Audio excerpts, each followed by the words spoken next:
Boss ഇപ്പോൾ സിജോൻ്റെയും അതുപോലെ തന്നെ ശ്രീധുവിൻ്റെയും പുറകിലാണ് എന്ന് തന്നെ പറയാം. ഗബ്രി ജാസ്മിൻ എന്ന റിലേഷൻഷിപ്പ് തകർന്നതിന് ശേഷം ഇപ്പോൾ കണ്ടന്റുകളുടെ കുറവുണ്ട്. അതിനാൽ ഇപ്പോൾ സിജോൻ്റെയും ശ്രീധുവിൻ്റെ പിന്നിലാണ്.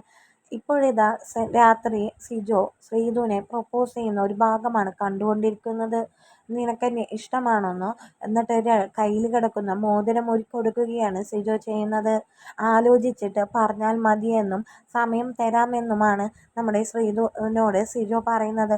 ഒരു ഗെയിമിലൂടെയാണ് സിജോ തൻ്റെ മനസ്സ് തുറക്കുന്നത്. താനൊരു സെലിബ്രിറ്റി അല്ലേ, ഇത് സ്വീകരിക്കണം. അപ്പോൾ ശ്രീധു പറയുന്നുണ്ട് നോ നോ നോ എന്ന് പറയുന്നുണ്ട്. അപ്പോൾ പറഞ്ഞു എന്നാൽ അടുത്ത മോതിരോട് ഊരി തരികയാണ്, എന്നിട്ട് കൊടുക്കണം. അപ്പോൾ ശരണ്യ ഇതെല്ലാം കേട്ടിരിക്കുന്നുണ്ട്. ശരണ്യ ഒന്നും പറയണില്ല. ഇടയ്ക്ക് ഇവരുടെ ഇടയിൽ ശരണ്യ പറഞ്ഞതുകൊണ്ടാണ് ഞാൻ പ്രൊപ്പോസ് ചെയ്തത്, അല്ലാതെ വേറൊന്നുമല്ല, കുട്ടിക്ക് ഇഷ്ടമാണെങ്കിൽ പറയാനൊക്കെ പറയുന്നുണ്ട് ശ്രീധുവിനോട്. ശ്രീധുവിൻ്റെ മനസ്സ് എങ്ങനെയെങ്കിലും മറിയണം, അതിന് വേണ്ടിയിട്ടാണ് സിജോ ഇങ്ങനെ ഒരു നാടകം കളിക്കുന്നത്. പക്ഷേ ശ്രീധു ആണെങ്കിൽ ഒരു രക്ഷയില്ല, ഒരു പിടിയും കൊടുക്കുന്നില്ല. ഇവർ വന്ന ദിവസം തന്നെ ഒരേ റൂമിൽ തന്നെയായിരുന്നു. ഇവർ കൂടുതൽ നേരം ചർച്ച ചെയ്യുന്നതും ഒരുമിച്ച് തന്നെയാണ്.